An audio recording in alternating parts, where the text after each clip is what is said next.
Rais wa Marekani Donald Trump anadaiwa kwamba alidanganya karibia mara 7 ndani ya lisali moja. Hata hivyo, wa Iran wanasema kiongozi huyo hatoisaidia Marekani kufikia malengo yake katika mazungumzo ikiwa anaudanganya umma na ulimwengu.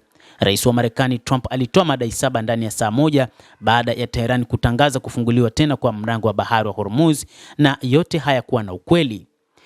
Mnamo Ijumaa, waziri wa mambo ya nje wa Iran Abbas Araghchi alitangaza njia ya majini ambayo inashughulikia karibu 25% ya biashara ya mafuta ghafi duniani imefunguliwa kabisa kwa meli za kibiashara kwa muda uliosalia na usitishaji mapigano wa siku 10 kati ya Israel na Lebanon. Tangazo hilo lilipunguza bei ya mafuta kwa takribani 10%.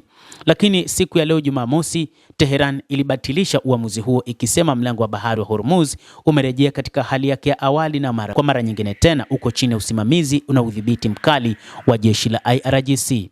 Maafisa wa Iran walisema kufungua upya kumetokana na kukataa kwa Washington kuondoa vikwazo vya bandari za Iran. Kama alivyosema rais wake Donald Trump, alidanganya mara nyingi zaidi ambavyo Marekani iliviweka. Mnamo Jumatatu, baada ya duru ya kwanza mazungumzo na Tehran nchini Pakistan kushindwa mwishoni mwa juma, walishutumu Marekani kwa uharamia na wizi wa baharini. Rais huyo aliudanganya umma karibia mara 7. Hii pia imeelezwa na Mohammad Bagher Kalibaf, spika wa bunge la Iran, ambaye pia ni mpatanishi mkuu wa Iran katika mazungumzo ambayo yanafanyika kati ya Marekani na Iran huko Pakistan, ambapo huenda yakafanyika kwa mara nyingine tena. Siku ya Ijumaa, katika msururu wa machapisho kwenye ukurasa wake wa Truth Social, katika kujibu tangazo la awali la Iran la kufunguliwa tena kwa mlango huu wa bahari wa Hormuz, Trump alisema kizuizi cha majini kitabaki kwa nguvu kamili hadi pande zote zifikie makubaliano ya amani.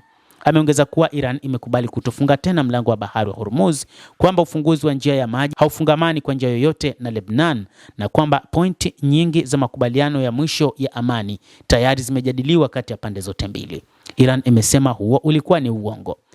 Ghalibaf alimjibu Trump katika chapisho la X baadaye Ijumaa akisema rais huyo wa Marekani alitoa madai ya uongo katika saa moja, na ni madai karibia 7 ambayo yote yalikuwa ni uongo mtupu. Marekani hawakushinda vita, lakini rais wao alizungumza uongo kwamba wao wameshinda na hakika watafika popote katika mazungumzo, alisema Ghalibaf.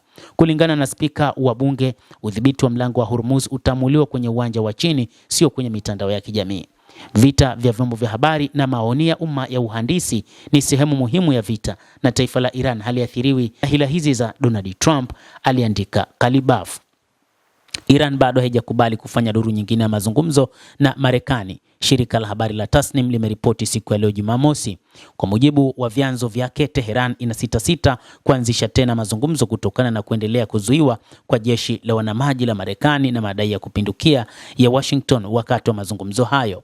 Hata hivyo, rais wa Marekani Donald Trump ametoa tishio kubwa kwa Iran endapo siku ya mwisho ya Jumatano itafika bila kupata mwafaka wa mazungumzo kati yake na Iran.